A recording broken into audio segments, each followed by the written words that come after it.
Hello students, आप सभी प्यारे विद्यार्थियों का एक बार फिर से स्वागत है आपके अपने यूट्यूब चैनल में। दोस्तों, आपको बता दें कि यहाँ पर हम चर्चा कर रहे हैं क्लास 10 में विज्ञान के अंदर कार्यपुस्तिका, और इसके अंदर प्रत्येक चैप्टर से कार्यपत्रक हैं।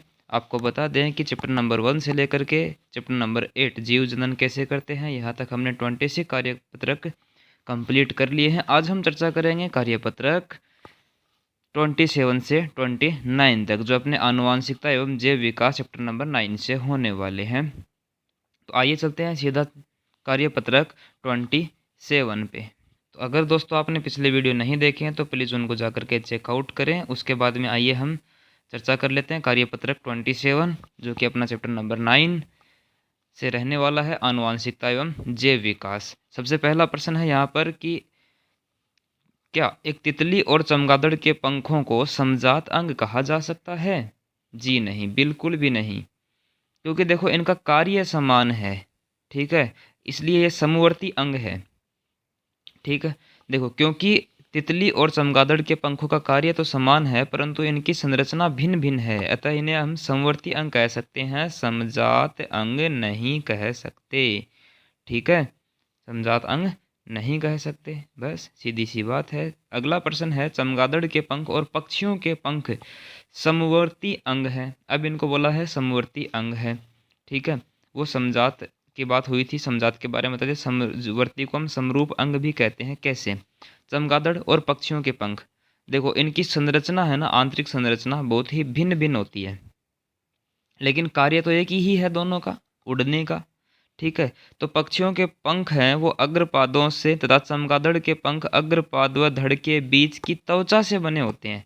पक्षियों के पंख तो किससे बने होते हैं? अग्रपाद, मतलब आगे वाले जो पैर बोल सकते हो इसको।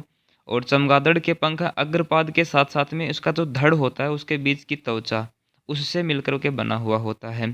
ठीक है, अतः इनके अलग अलग संरचना है, अर्थात इनके पंखों का कार्य तो एक समान है, परंतु संरचना भिन्न भिन्न है।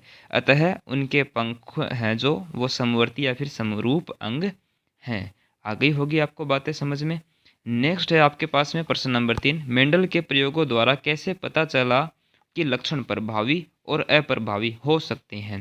तो इसका पता ऐसे चला अपने को कि मेंडल ने प्रयोग किए थे, आपको पता है, मटर के पौधे पर, और एक लंबा पौधा और एक बौना पौधा लिया था। ठीक है, जब उनके बीच में उन्होंने संकरण करवाया तो F1 पीढ़ी, मतलब पहली पीढ़ी में उनको लंबे पौधे ही प्राप्त हुए। इसका मतलब तो ये हुआ कि लंबे, जो लंबापन है वो प्रभावी है, जबकि बौनापन अपना प्रभाव नहीं दर्शा पाया, इसलिए वो अप्रभावी लक्षण है।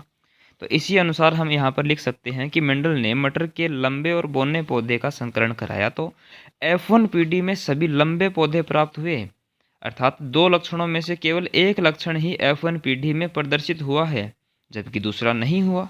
अतः इससे पता चलता है कि लक्षण प्रभावी और अप्रभावी होता है। यहाँ पर एक लाइन आप लिख लेना, अर्थात वे लक्षण जो F1 पीढ़ी में व्यक्त होते हैं उन्हें हम प्रभावी लक्षण कहते हैं। ठीक है, ये बात आप लिख लोगे। ठीक है, नेक्स्ट क्वेश्चन पे चलते हैं हम। अपना कार्यपत्रक 28, कार्यपत्रक 28 से अगला प्रश्न, प्रश्न नंबर 1 है कि मानव में लिंग निर्धारण का आरेख चित्र बनाइए। ठीक है, इसका आपके बुक के अंदर भी डायग्राम है, लेकिन इसका हम सही तरीके से अगर डायग्राम बनाना चाहें तो आपको पता है, एक तरफ नर और मादा दोनों के मिलने से ही नए शिशु का निर्माण होता है, और उसका लिंग क्या होगा? वह लड़का होगा या लड़का होगा। इसका पता लगाने के लिए हम ये चार्ट बना सकते हैं। नर के अंदर एक्स और वाई दो गुणसूत्र होते हैं, जबकि मादा में अक्स और अक्स दोनों समान ही गुणसूत्र होते हैं। अगर नर से अक्स गुणसूत्र गया और मादा से अक्स गुणसूत्र आया तो अक्स की वजह से वह बच्चा मादा होगा, युग्मनज क्या बनेगा? अक्स अक्स। अब अगर नर से वाई और मादा से अक्स गुणसूत्र गया तो अक्स वाई होगा, जिससे कि बच्चा नर होगा। अगर नर से अक्स और मादा से भी अक्स, तो पुनः मादा शिशु का जन्म होगा, और इसी प्रकार से अगेन अगर नर से वाई और मादा से अक्स जाए तो नर शिशु का जन्म होगा। ठीक है, तो इस प्रकार से संतति है, दो मादा और दो नर है इसके अंदर। तो आप बता सकते हो कि 50-50% चांस हैं कि मादा भी हो सकता है और नर भी हो सकता है, मतलब लड़का और लड़की दोनों के होने की संभावनाएं बराबर हैं। प्रश्न नंबर 2 है कि जॉन ग्रेगर मेंडल का संक्षिप्त परिचय देना है आपको कि वो कहाँ से थे, कहाँ जन्म हुआ, कैसे इतनी बड़ी उपलब्धि प्राप्त की, उनको आनुवंशिकी का पिता क्यों कहा जाता है, सारी बातें। तो इनका जन्म देखो 1822 से हुआ और 1884 तक इन्होंने अपना जीवन यापन किया था। इन्हें आनुवंशिकी का जनक कहते हैं क्योंकि मेंडल ने ही सर्वप्रथम पादपों में वंशागति के नियमों का प्रतिपादन किया था, मतलब उनका अध्ययन किया और नियमों को उन्होंने लिखित रूप में दिया था। इनका जन्म 22 जुलाई 1822 को ऑस्ट्रिया, नोट ऑस्ट्रेलिया नहीं है ये, ऑस्ट्रिया के सिलीसियन गांव में हुआ था, सिलीसियन गांव में हुआ था। ठीक है, 1842 में, मतलब अपने जन्म के 22 वर्षों के बाद ही 20 वर्षों के बाद ही दर्शन शास्त्र में डिग्री प्राप्त करके 1843 में ऑस्ट्रिया के ब्रुन शहर में पादरी बन गई है। पादरी क्या होते हैं पता आपको? जैसे कि अपने मंदिर होता है, मंदिर में पंडित होते हैं, उसी तरीके से वहाँ का जो उनका मंदिर होता है उनको चर्च कहते हैं, और चर्च के अंदर जो पंडित होते हैं उनको हम पादरी कहते हैं। तो ये वहाँ के पंडित बन गए, उसके अंदर पादरी बन गए। चर्च में बगीचे में मटर पर 7 सालों तक, 7 वर्ष तक संकरण का प्रयोग किया और उनसे जो निष्कर्ष प्राप्त हुए उनको 1865 में, ठीक है, 1865 में ब्रून सोसाइटी ऑफ नेचुरल हिस्ट्री, ये कोई संस्था है वहाँ की, इसके अंदर, और इन्होंने सबमिट कर दिया, इन्होंने प्रस्तुत कर दिया। इन प्रयोगों के परिणाम के आधार पर ही बाद में आनुवांशिकता के नियमों का प्रतिपादन हुआ। उस टाइम नियम नहीं बोले जाते थे, उस टाइम उन्होंने परीक्षण बोले थे अपने आप को कि मैंने ये परीक्षण किए हैं और ये मैं सबमिट करता हूँ, आप इनको प्रकाशित कर दीजिए। वहाँ के मैगजीन होती थी उसमें प्रकाशित हुए भी थे, वहाँ पर उस टाइम ज़्यादा ध्यान नहीं दिया गया, लेकिन बाद में क्या हुआ, इनके ऊपर अधिक ज़्यादा रिसर्च होने लग गई और इन नियमों का प्रतिपादन किया गया। 3 नियम दिए गए थे बाद में, और जिन्हें मेंडलवाद कहा जाता है। ठीक है, नियमों का प्रतिपादन किया और उन नियमों को ही हम क्या कहते हैं, मेंडलवाद। 6 जनवरी 1884 में इनकी मृत्यु हो चुकी थी। ठीक है, प्रश्न नंबर 3 की हम अगर बात करें, जीन प्ररूप और लक्षण प्ररूप में आपको अंतर बताना है। तो जीन प्ररूप क्या होते हैं, सबसे पहले बता दूं कि कोई पौधा या फिर कोई जीव है, उसके आंतरिक संरचना का अगर हम अध्ययन करें तो वो अपने को जीन प्ररूप से पता चलता है, जबकि बाह्य संरचना का अध्ययन हमें लक्षण प्ररूप अनुपात से पता चल जाता है। तो जीन प्ररूप आंतरिक होंगे।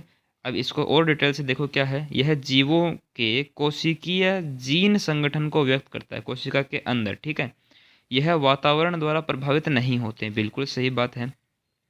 किसी जीव का जीन प्ररूप जीवन भर एक समान ही रहता है। ठीक है, यहाँ पर वैसे अंतर करना था तो आपको बीच में लाइन खींच करके एक तरफ जीन प्ररूप और एक तरफ लक्षण प्ररूप ऐसे लिखना था, लेकिन फिर भी आप इसको सेट कर लीजिए, जब आप करते हो अपनी कार्य पुस्तिका के अंदर तब इस तरह से कर लेना। मैंने आपको यहाँ पर बता दिया है। लक्षण प्ररूप क्या होता है, जीवों के आकार, रंग, स्वभाव आदि जो बाहरी गुण होते हैं उनको व्यक्त करता है कौन, लक्षण प्ररूप। सेकंड है, यह वातावरण द्वारा प्रभावित होते हैं। ठीक है, जैसे कि मनुष्य का रंग है, ज़्यादा धूप में रहेंगे तो त्वचा काली पड़ जाती है, तो ये लक्षण प्ररूप है। त्वचा का रंग एक लक्षण प्ररूप अनुपात है। ठीक है, लक्षण प्ररूप वातावरण के अनुरूप बदल सकते हैं, ये मैंने आपको समझा दिया है। नेक्स्ट अब हम कार्यपत्रक 29 के अंदर चलते हैं और प्रश्न नंबर 1 ध्यान से देखिएगा इसको।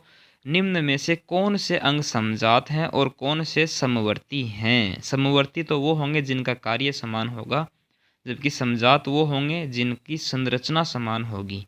तो हाथी की सूंड एवं चिंपैंजी का हाथ, क्या इनकी संरचना समान है? नहीं। तो कार्य समान है, बिल्कुल समवर्ती। चिड़िया के पंख और चमगादड़ के पंख संरचना अलग अलग है, तो समजात तो हो ही नहीं सकते, इसलिए समवर्ती हैं। मनुष्य के नाखून और बिल्ली का पंजा दोनों की संरचना अलग अलग है, लेकिन काम दोनों का एक ही है। ठीक है, समवर्ती। मेंडल के पृथक्करण का नियम क्या है? मेंडल के कई सारे नियम थे। पहला नियम था आपको पता है प्रभाविता का नियम, दूसरा नियम है ये पृथक्करण का नियम। तो दूसरा नियम क्या बोलता है, इस नियमानुसार अगर देखो, पहले नियम में हमने बोला था कि F1PD में जो पौधे प्राप्त होते हैं उसमें प्रभावी लक्षण ज़्यादा दिखता है, इसलिए उसको हम प्रभाविता का नियम कह देते हैं।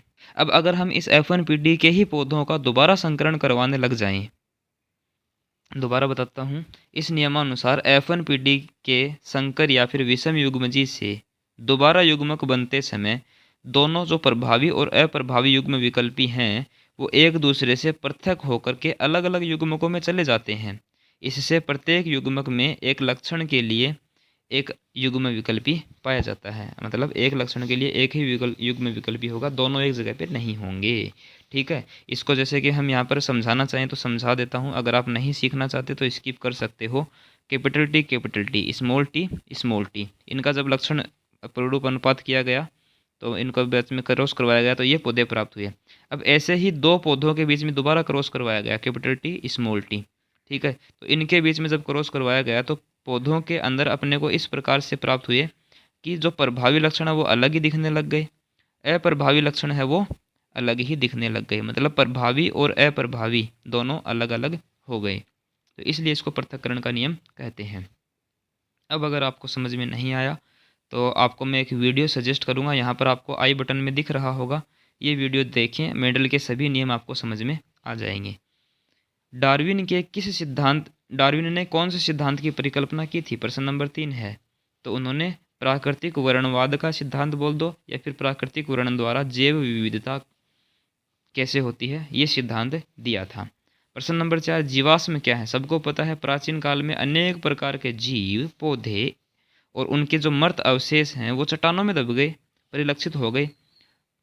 ठीक है, और उनके जो अवशेष अब अपने को मिलते हैं उनको जीवाश्म कहते हैं। ठीक है, इसको आप देख सकते हो, प्राचीन काल में अनेक प्रकार के जीव, पौधों के मृत अवशेष जो चट्टानों में परिलक्षित होते हैं उन्हें हम जीवाश्म कहते हैं। प्रश्न नंबर 5 है, अलिंग गुणसूत्र क्या है? मानव में कितने अलिंग गुणसूत्र होते हैं? अलिंग गुणसूत्र, लिंग गुणसूत्र तो वे होंगे जो लिंग निर्धारण में काम आएंगे, जबकि अलिंग गुणसूत्र वो होंगे जो लिंग निर्धारण में काम नहीं आते हैं। तो वे गुणसूत्र जो लिंग निर्धारण से संबंधित नहीं होते उन्हें अलिंगी गुणसूत्र कहते हैं। मानव में 22 जोड़ी अर्थात 44 अलिंगी गुणसूत्र होते हैं, जबकि लिंगी गुणसूत्र कितने होते हैं? केवल 2 होते हैं। नर में तो वो होते हैं XY और मादा में होते हैं XX। समझ गए होंगे आप बात। प्रश्न नंबर 6 है कि समजात एवं समवर्ती अंगों में समानता बताइए।